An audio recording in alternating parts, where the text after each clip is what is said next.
বলে বিবিরে, মদিনা রাস্তা দেখে যেন বলে গেছে রাসূল উহুদে শহীদ হয়ে গেছে। বলো নবী যদি না থাকে জীবন গর্ব কার জন্য রে? গোসল করব কার জন্য রে? সংসার হবে কার জন্য? জীবন হবে কার জন্য? নবী নাই, মদিনাতে বেঁচে থেকে লাভ কি? বেঁচে থেকে লাভ কি? বেঁচে থাকবো কার জন্য রে? নবী নাই, কার জন্য বেঁচে থাকবো? তলোয়ার হাতে নিয়ে উহুদে দৌড়াইয়া যাইয়া সকালবেলা যুদ্ধে গাসলুল মালায়েকা শহীদ হয়ে গেলেন। ও মুসলমান, হুজুর আল্লাহর হাবিবের মহব্বতে হযরত হানজালা শহীদ হয়ে গেলেন, কারণ তিনি তার মেহবুবের জন্য জীবন দিয়ে দিলেন। আহা, এটার নাম ভালোবাসা। ভালোবাসার পরীক্ষায় হযরত গাসলুল মালায়েকা পাশ হয়ে গেল। কেন খয়রুম আল্লাহ বানাইলেন? মনোযোগ দেন। নবীজি বসে আছেন, সাহাবীরা এসে বলল, হুজুর শুনছি পূর্ব জামানার মানুষদের হায়াত অনেক বড় লম্বা, আর শুনছি তারা সারা রাত ইবাদত করত, শুনেছি শত শত বছর তারা বেঁচে থাকতো, সারাদিন আল্লাহর পথে জিহাদ করতো, ইয়া রাসূলুল্লাহ সারাদিন রোজা রাখতো, সারা রাত আল্লাহর ইবাদতে কাটাইতো। নবী গো, আমাদের হায়াত কম, আমাদের নেকি কম, কিয়ামতের ময়দানে আগের উম্মত থেকে আমরা লজ্জিত হয়ে যাব, শরম পেয়ে যাব কিয়ামতের ময়দানে। সাহাবীরা নেকের কাজে প্রতিযোগিতা করত। সাহাবীদের সাথে আমাদের তফাৎ হলো তারা ঈমানের কাজে প্রতিযোগিতা করত, হুব্বে রাসূলে তারা প্রতিযোগিতা করত কে কত বেশি নবী ভালোবাসতে পারে। সাহাবীরা প্রতিযোগিতা করত কে কত বেশি নবী ভালোবাসতে পারে, কে কত বেশি আমল করতে পারে। সাহাবীরা বলল, হুজুর কিয়ামতের ময়দানে আমরা পিছিয়ে পড়ে যাব, আমাদের উপায় কি হবে? লজ্জিত হব, শরম পেয়ে যাব ইয়া রাসূলুল্লাহ। আমার নবীর মন বেজার হয়ে গেল, নবীজি চিন্তিত হয়ে গেলেন, মন খারাপ করে বসে আছে। আমার নবীর মন একজন ভালো করতে পারে, তিনি রব্বুল আলামিন, তার মন ভালো করতে পারে, ছাড়া আর কেউ মন ভালো করার নাই। নবীজির মন বেজার, আহা আমার উম্মত পিছে পড়ে যাবে। শ্রেষ্ঠ উম্মত হওয়ার জন্য কোন যোগ্যতা আমাদের নাই, তারপরেও কেন আল্লাহ আমাদেরকে খায়র উম্মাহ বানাইলেন বুঝে যাবে না। নবীজির মন বেজার আল্লাহর হাবিবের। 20টা বছর পরে যদি কারো সন্তান হয়, ওই সন্তানটা তোর মায়ার সন্তান, ওই সন্তানটারে বাবা মা কলিজার ভিতর থেকে এমন ভালোবাসে, ওই সন্তানটাকে চোখের আড়াল করতে চায় না, কারণ তারা আদরের টুকরা মেহবুব। 20 বছর পরে বাবা মার সন্তান হইলে ওই মা ওই বাবা এতটা খুশি হয়ে যায়, এতটা রাজি হয়, সন্তানকে চোখের আড়াল করে না। বাচ্চাটা যা চায় মা তা দেয়, বাচ্চা যা চায় বাবা তা কিনে দেয়, বাচ্চারে খুশি করে বাবা রাজি করে, কারণ ওই বাচ্চাটা হলো বাবার মেহবুব, আর বাবা হলো বাচ্চার খলিল। সাইয়েদুনা ইব্রাহিম ছিলেন আল্লাহর খলিল। আল্লাহ বলেন, ইব্রাহিম তোমার কলিজার টুকরা সন্তান কোরবানি করে দাও, ইসমাইল আলাইহিস সালামকে কোরবানি করো। ওহী করলেন আমার আল্লাহ। সুদূর ফিলিস্তিন থেকে রওনা হয়ে মক্কাতুল মুকাররমায় এসে সাইয়েদুনা ইব্রাহিম আলাইহিস সালাম হাজেরাকে বললেন, হাজেরা রে, আমার রব হুকুম দিয়েছেন কলিজার টুকরা সন্তান কোরবানি করার জন্য, ইসমাইলকে সাথে করে দিয়ে দাও। ইসমাইলকে ডাক দে, বললেন, বেটারে, ফালাম্মা বালাগা মাহুস সাইয়া, ও আমার সন্তান শোনো গো, তুমি পরিণত বয়সে উপনীত হয়েছ। ফালাম্মা বালাগা মাহুস সাইয়া সাইয়া ক্বালা ইয়া বুনাইয়া ইন্নী আরা ফিল মানাম আন্নী আযবাহুক, বেটারে আমার আল্লাহ আমার স্বপ্ন দেখাইছে, ওহী করছে। নবীদের স্বপ্ন হলো ওহী, নবীদের স্বপ্নের মাধ্যমে নবীদের কাছে ওহী আসতো। আমাদের দেশের কিছু বিয়াক্কেল বলে থাকে জিব্রাইল না বললে নবী বলতে পারতো না, এটা ডাহা মিথ্যা কথা।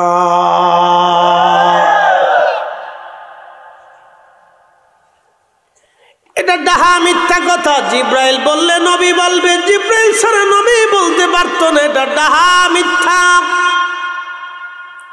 প্রিয় নবীজির কাছে স্বপ্নে ওহী আসতো, আযান স্বপ্নে এসেছে, সূরা কাউসার স্বপ্নে এসেছে।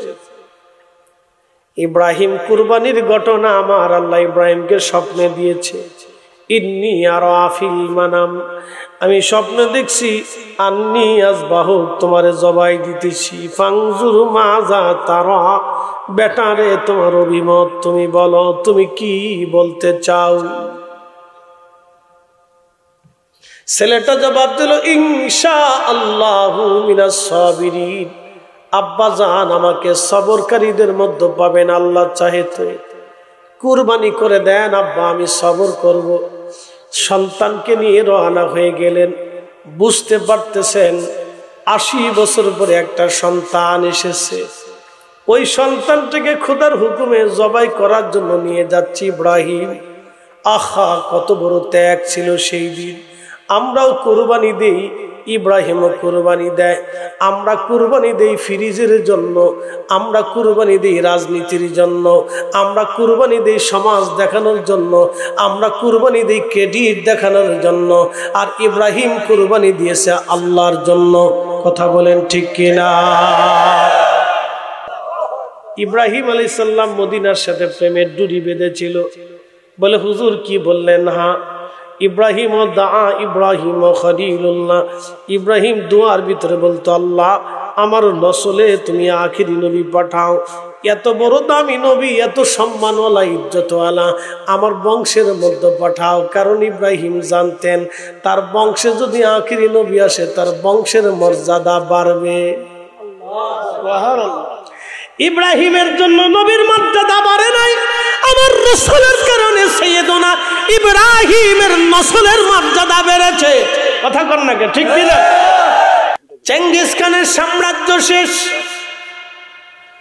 হালাকুর সাম্রাজ্য শেষ, উমাইয়াদের সাম্রাজ্য শেষ, আব্বাসীয়দের সাম্রাজ্য শেষ, ফাতিমীয়দের সাম্রাজ্য শেষ, সেলজুকিদের সাম্রাজ্য শেষ, রোমানদের সাম্রাজ্য শেষ, পার্সিয়ানদের সাম্রাজ্য শেষ, চাইনিজদের সাম্রাজ্য শেষ, বন্ধু মোগলদের সাম্রাজ্য শেষ, উসমানীয়দের সাম্রাজ্য শেষ, খাওয়ারিজমদের সাম্রাজ্য শেষ, পৃথিবীর গজনীদের সাম্রাজ্য শেষ।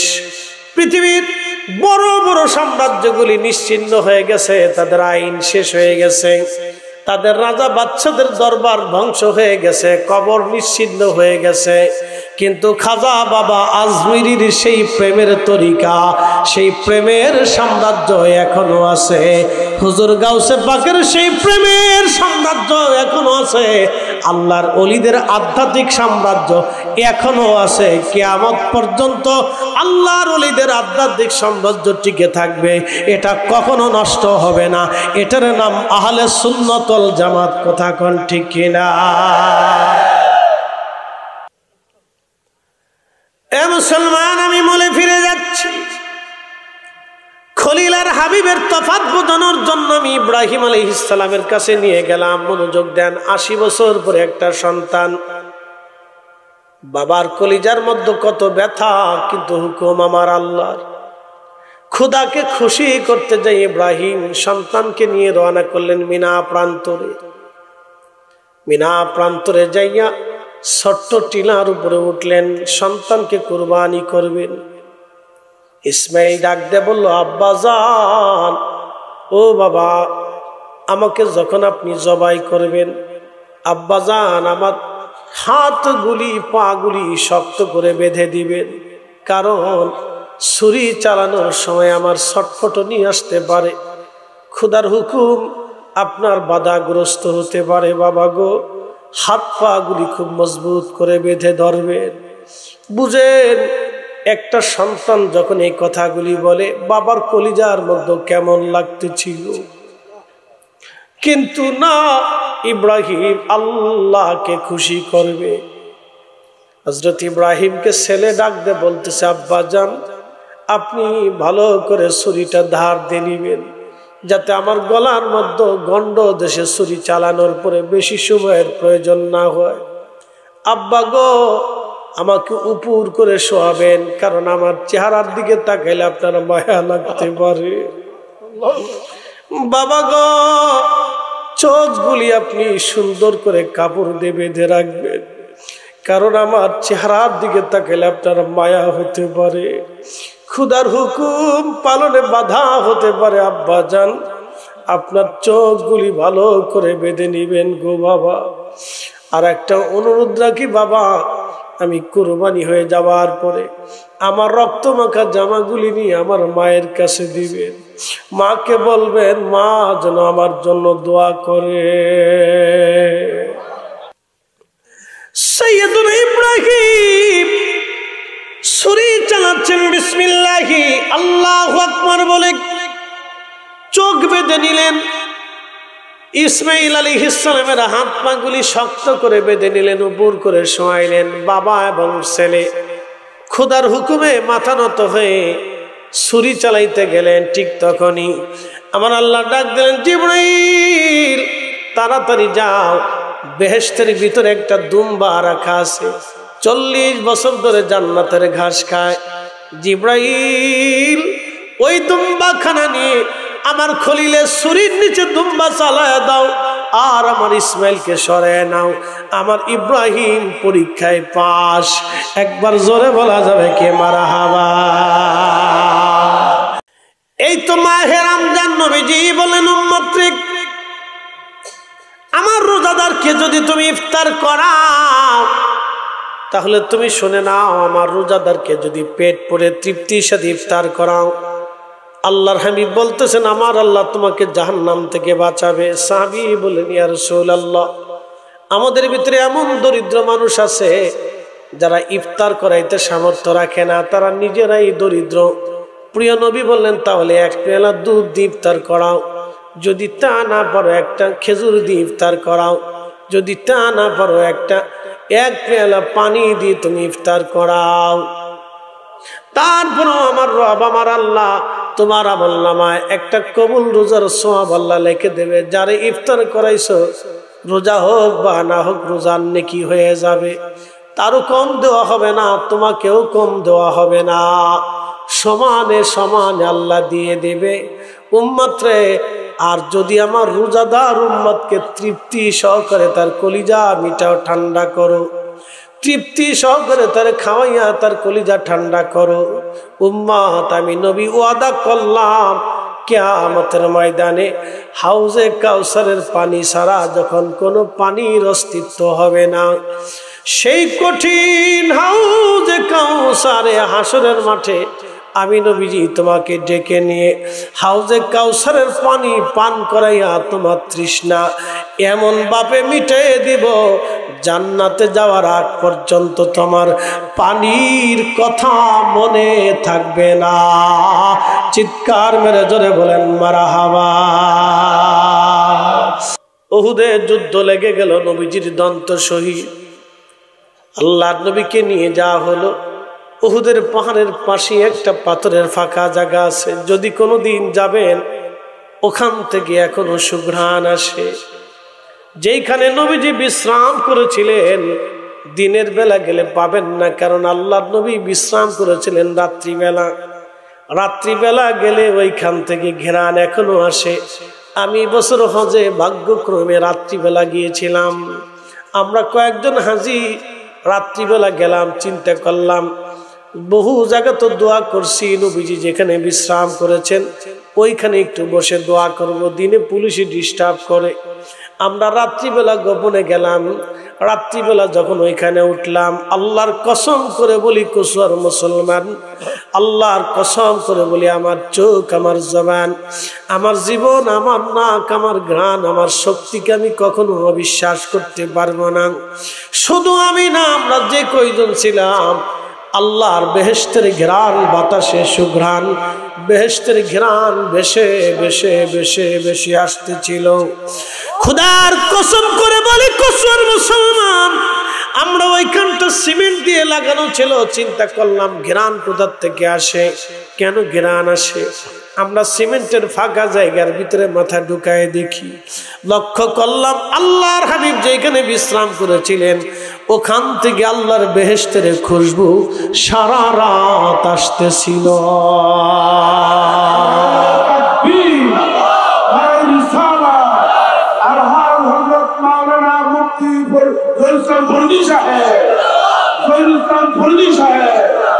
আবার নবীর মুজিজা এখনো আছে রে, কিয়ামত পর্যন্ত মুজিজা থাকবে। নবীজি যেখানে বিশ্রাম নিয়েছিলেন সেখান থেকে যদি জান্নাতের ঘেরান আসে রে, তাহলে বোঝা যায় আমার রাসূল এমন কোন জায়গা নাই আমার নবীর ইশকের ঘেরান না পাওয়া যায়, নবীর তাওয়াজ্জুর চোখ সেইখানে না আছে। কথা বলেন ঠিক কিনা? আল্লাহ নবী রাত্রিবেলা উহুদের ওইখানে সব সাহাবী জানে রাসূল শহীদ হয়ে গেছে। উহুদে শহীদ নবীজি হযরতে হানজালা গোসল করতেছিলেন, ফরজ গোসল। কে জানি মদিনার রাস্তা দিয়ে বলে যায়, শুনছো মদিনাবাসী, রাসূল উহুদে শহীদ হয়ে গেছে, নবী নাই। এই কথা শুনিয়ে গসলুল মালাইকা হানজালা রাদিয়াল্লাহু আনহু হাতের লোটার ভিতরে পানি ছিল, পানিগুলি ছেড়ে দিলেন। গোসলবিহীন ঘরের দরজার পাশে ডাক দিল, বিবিরে, ঘরের মধ্যে তলোয়ার আছে, ঢাল আছে, দাও। বলে, স্বামী গো, গোসল না ফরজ, তলোয়ার দিয়ে আপনি কি করবেন? বলে, বিবিরে, মদিনার রাস্তা দেখে যেন বলে গেছে রাসূল উহুদে শহীদ হয়ে গেছে। বলো, নবী যদি না থাকে জীবন গর্ব কার জন্য রে? গোসল করব কার জন্য রে? সংসার হবে কার জন্য? জীবন হবে কার জন্য? নবী নাই, মদিনাতে বেঁচে থেকে লাভ কি? বেঁচে থেকে লাভ কি? বেঁচে থাকবো কার জন্য রে? নবী নাই, কার জন্য বেঁচে থাকবো? তলোয়ার হাতে নিয়ে উহুদে দৌড়াইয়া যাইয়া সকালবেলা যুদ্ধে গসলুল মালাইকা শহীদ হয়ে গেলেন। ও মুসলমান, হুজুর আল্লাহর হাবিবের মহব্বতে হযরত হানজালা শহীদ হয়ে গেলেন, কারণ তিনি তার মেহবুবের জন্য জীবন দিয়ে দিলেন। আহা, এটার নাম ভালোবাসা। ভালোবাসার পরীক্ষায় হযরত গসলুল মালাইকা পাশ হয়ে গেল।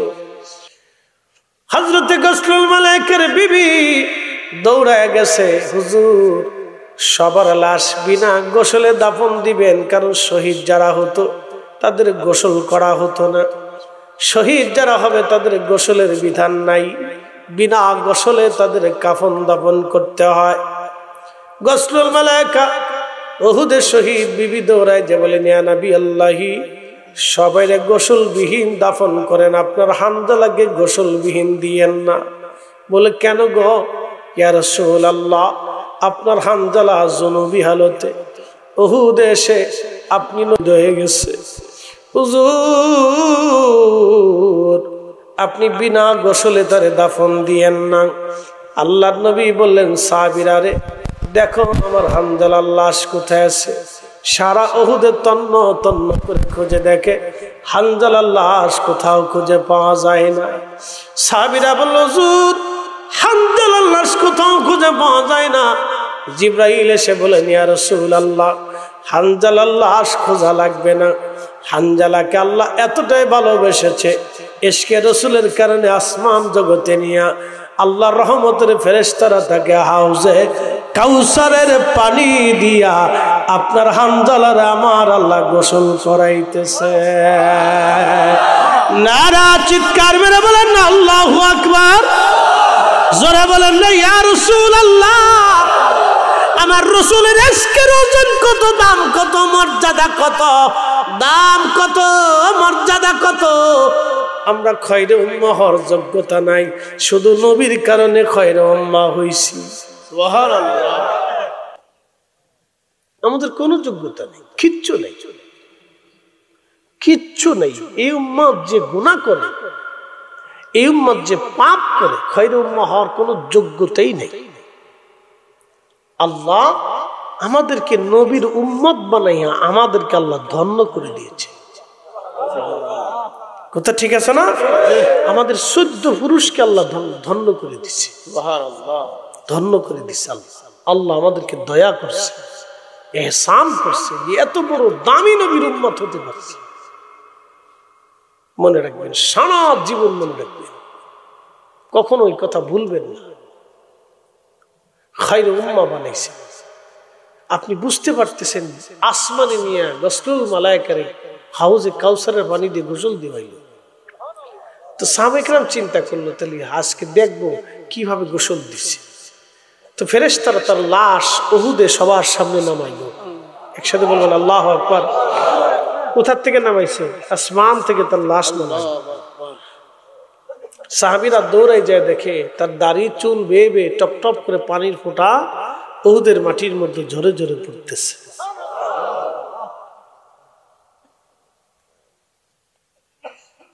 বুঝে যাবে ইশকে রাসূলের দাম কত। এটার কোনো হিসাব আমি কষে দিতে পারবো না, এটার কোনো হিসাব নেই। বিগাইরি হিসাব, কি পরিমাণে হবে এটার কোনো পরিমাণও নাই। আপনি বুঝতে পারতেছেন, উস্তনে হান্নানা বেহেশত নিয়ে গেল। ইয়া রাব্বি, কাসমা উঠ কেঁদে কেঁদে জান্নাত নিয়ে নিল, রাসূলের দরবারে কেঁদে বেহেশত নিয়ে নিল। গসলুল মালায়েকা হয়ে গেল। কত সাহাবী বেহেশত নিয়ে নিল, আল্লাহ রাসূলের কাছ থেকে চেয়ে চেয়ে নিয়ে গেল। এর জন্য ভালোবাসার মতো যদি বাসতে পারেন, তাহলে সেই ভালোবাসা কথা বলবে। আল্লাহ মানুষকে সৃষ্টি করছে ভালোবাসার জন্য। সাইয়েদনা ইব্রাহিম আলাইহিস সালামের জিন্দেগি দেখেন, ইব্রাহিম আল্লাহকে খুশি করলেন। তো সাহাবীরা এসে বলেন, হুজুর কিয়ামতে আমরা ইজ্জত থাকতো না, আমরা পিছে পড়ে যাব। নবীজির মন বেজার। 20 বছর পরে একটা সন্তান হয়েছে। ছেলেটা যদি কোনো কিছু বাবার কাছে চায়, বাবা আমার ওই কচুয়া বাজার থেকে আমার জন্য তুমি কমলা লেবু নিয়ে এসো, তো বাপে ভুলে কমলা লেবু আনে নাই। ছেলেটা মেয়েটা মন বেজার করে ঘরের এক কোনায় জানালার বসে বসে রয়েছে, মন খারাপ, বাপের সাথে কথা কয় না, মন বেজার। বাবার কলিজার ভিতরে ব্যথা লাগে, আরে আমার পোলাটা একটু দুটো আপেল খাইতে চাইছে, কমলা খাইতে চাইছে, আমি আনি নেই। তখন কয়, আব্বা তুমি মন খারাপ করো না, আমি এক্ষুনি নিয়ে আসতেছি।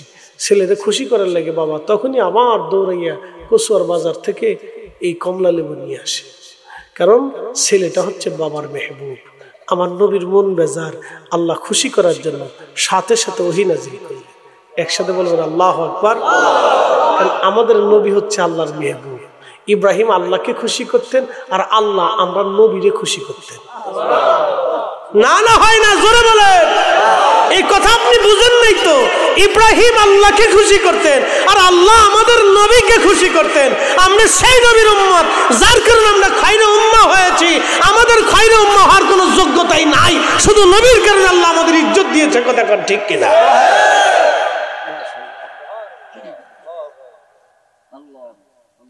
এটা আমি ব্যাখ্যা করিনি, আজ থেকে 900 বছর আগে ইমাম কাজী আয়াজ আল মালিকি কিতাবুশ শাফার ভিতরে ব্যাখ্যা করছে। আমি ওনার ব্যাখ্যা থেকে বলতেছি, বানায় বানায় বলতেছি। খুব মনোযোগ দিবেন। আল্লাহ কোরআন শরীফের আয়াত নাযিল করলেন, ইন্না আনসালনাহু ফি লাইলাতিল কদর।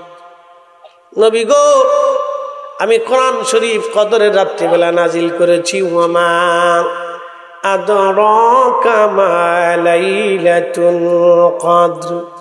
আপনি কি জানেননি লাইলাতুল কদরের রাত কি জিনিস? লাইলাতুল কদরি খায়রুম মিন আলফি শাহর। এক রাত্রিবেলা ইবাদত করলে আপনার উম্মতের আমলনামায় 1000 মাসের চাইতেও বেশি নেকি আমি আল্লাহ আপনার উম্মতের আমলনামায় লিখে দেব। চিৎকার মেরে বলেন আল্লাহু আকবার। এক রাত, যারা বলেন কয় রাত?